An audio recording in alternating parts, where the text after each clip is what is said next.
everyone, and welcome to day number 10 of my 12/12 birthday countdown. So today's essential tool is accountability.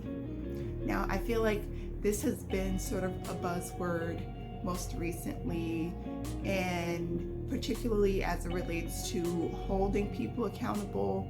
But where I feel we sort of get lost is how we go about actually holding people accountable. Like, it's sort of something that's said but isn't necessarily done, or if it is done, it's done in a hurtful or malicious way. And I feel like that is definitely not accountability. If anything, accountability is something that we should be learning from and being able to admit that this was a learning opportunity, as opposed to just sort of being punished for something. And so something that comes to mind as it relates to accountability is this leadership workshop that I did over the summer. And in it, I said that accountability and blame are two sides of the same coin. And so just think about that for a second. So you have accountability on one side and you have blame on the other side. And very often we sort of see both of those as being interchangeable, and they really are different. It's like when it comes to blame, it's this idea that something external to us is at fault, whereas when it comes to accountability, there's something internal that needs to be worked through. And it's not to say that like there's something internal at fault per se, but it's more so of like recognizing that, okay, there is something that maybe I contributed to the situation, or there's something that I could have done differently, as opposed to saying, well, this person messed me up, or this thing got in my way.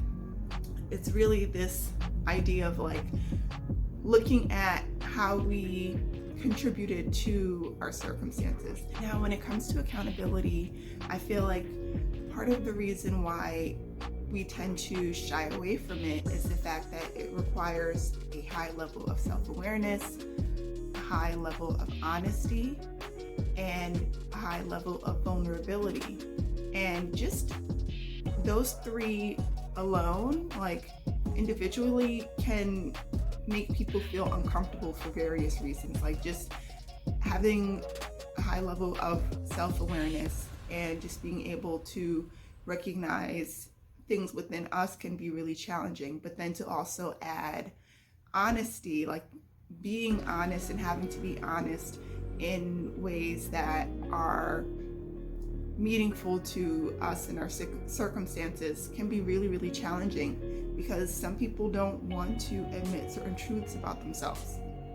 And then vulnerability, like nowadays, vulnerability is considered a weakness, which is far from the truth. Like, being able to be vulnerable actually requires a lot of strength, but because of some connotations around vulnerability connected to like one's emotions, it's automatically seen as a weakness. And so when you consider those three parts of accountability, you can imagine that like it puts a lot of people on edge, and so therefore accountability sort of gets thrown out the window. Or again, it gets sort of confused with blame. And so it's like, yeah, I'll be honest about maybe how I contributed, but I'm still going to say someone else is at fault. And it's like, that's not accountability.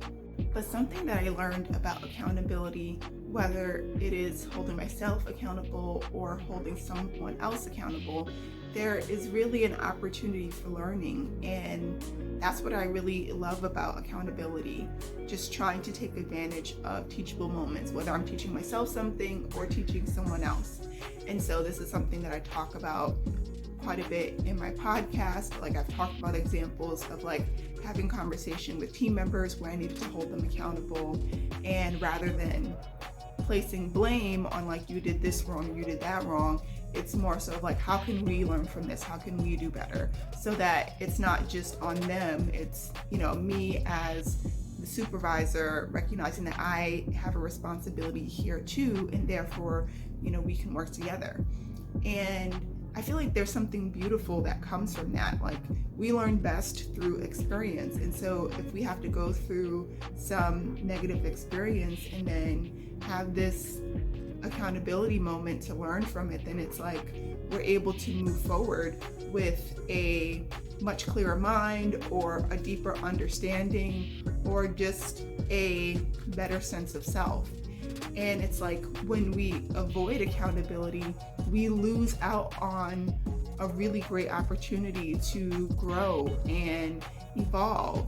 And so when we have people who err on the side of blame, not only are they losing their credibility, but they're also losing out on a truly valuable lesson that could probably help them in more ways than one.